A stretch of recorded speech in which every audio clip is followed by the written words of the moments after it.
Pada video kali ini kita akan belajar tema 6, subtema 2, pembelajaran 5. Siswa membutuhkan sarana belajar. Sarana itu diperlukan agar siswa dapat belajar dengan nyaman di sekolah. Siswa perlu ruang kelas yang bersih.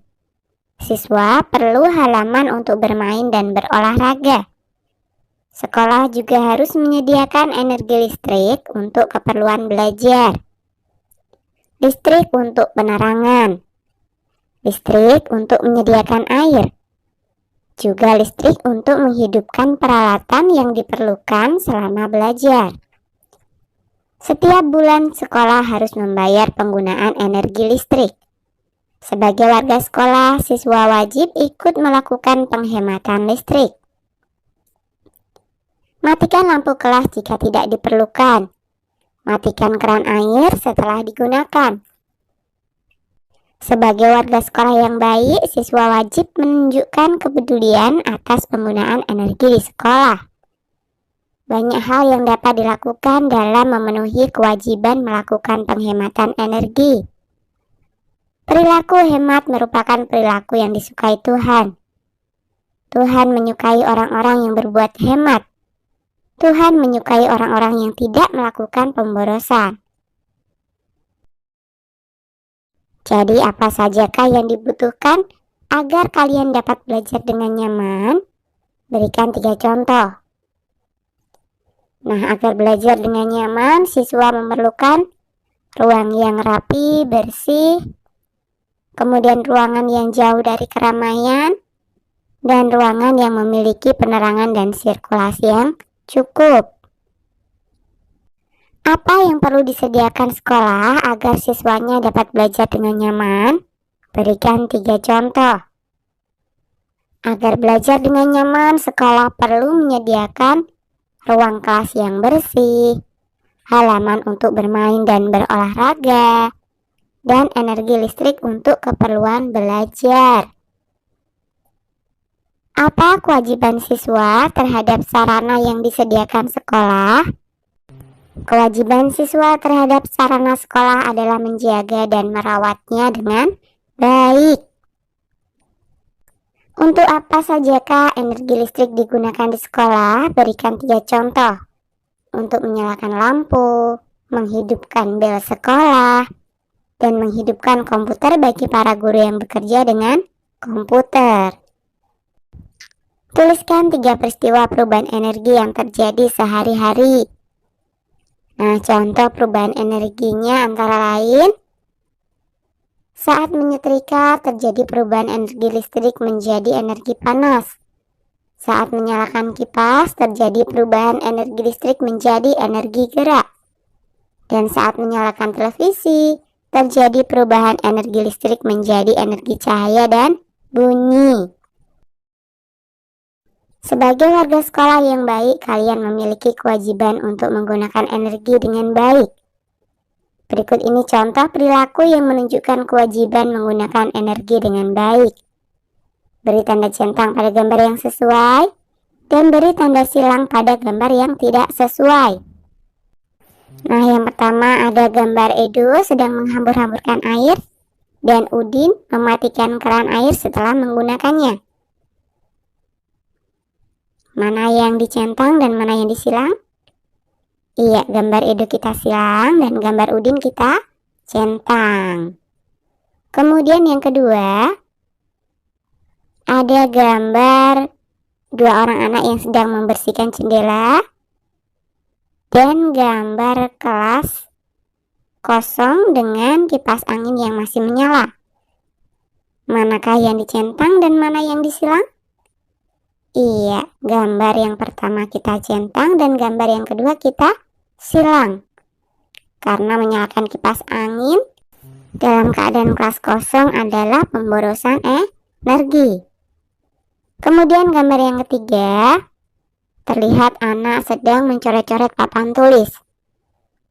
Dan Meli yang menyiram tanaman. Tentu saja yang pertama kita silang, dan yang Meli kita centang.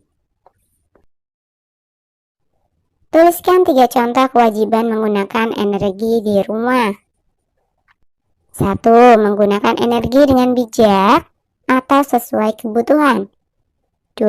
Menjaga kelestarian sumber-sumber energi yang ada.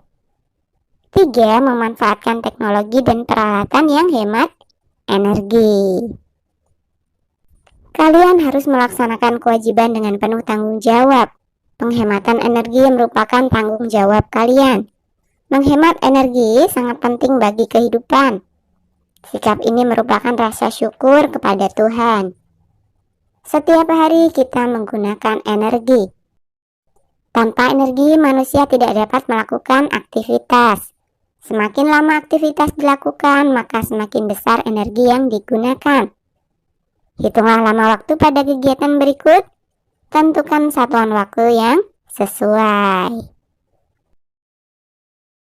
Nah, kegiatan yang pertama adalah menyiapkan sarapan. Kegiatan dimulai pukul 5 lebih 45 menit dan selesai pada pukul 6 lebih 15 menit. Maka lamanya adalah 06.15 dikurangi 05.45. 15 tidak bisa dikurangi dengan 45, maka pinjam depannya. Pinjam 1 jam dan dijadikan 60 menit. Jadi 05.75 dikurangi 05.45. 75 dikurangi 45 sama dengan 30. 05 dikurangi 05 sama dengan 0.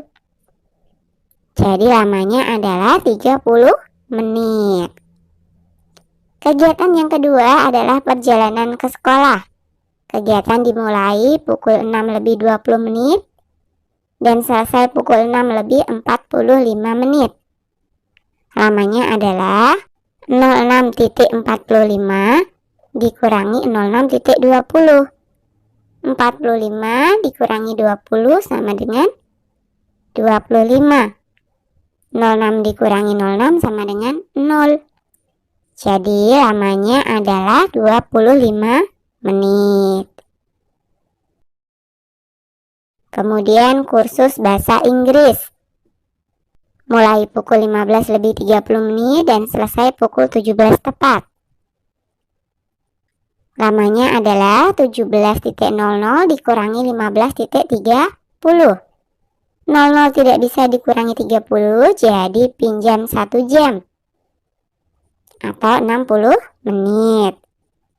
Jadinya 16.60 dikurangi 15.30. 60 dikurangi 30 sama dengan 30. 16 dikurangi 15 sama dengan 1. Jadi lamanya adalah 1 jam 30 menit. Kemudian mengerjakan PR. Dimulai pukul 19 lebih 30 menit dan selesai pukul 21 tepat.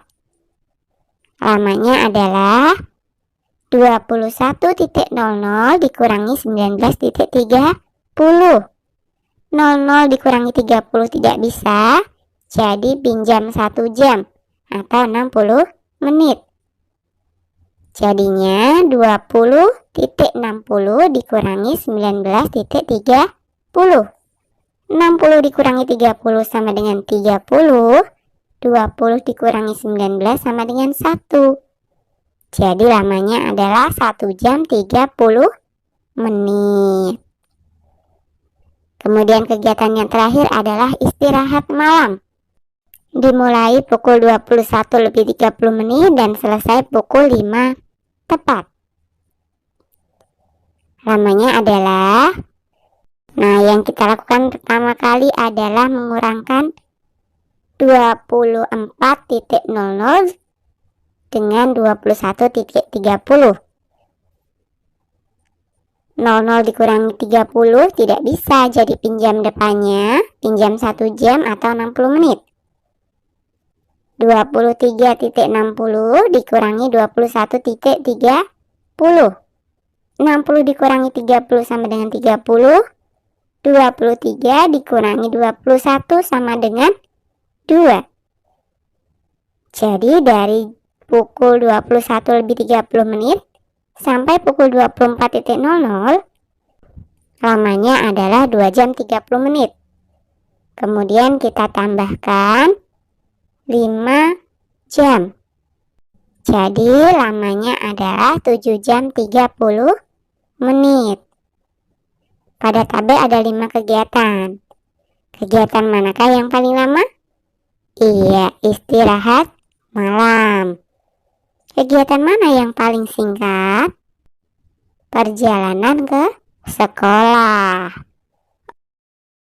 Oke, sampai di sini dulu video kali ini ya. Sampai jumpa di video berikutnya.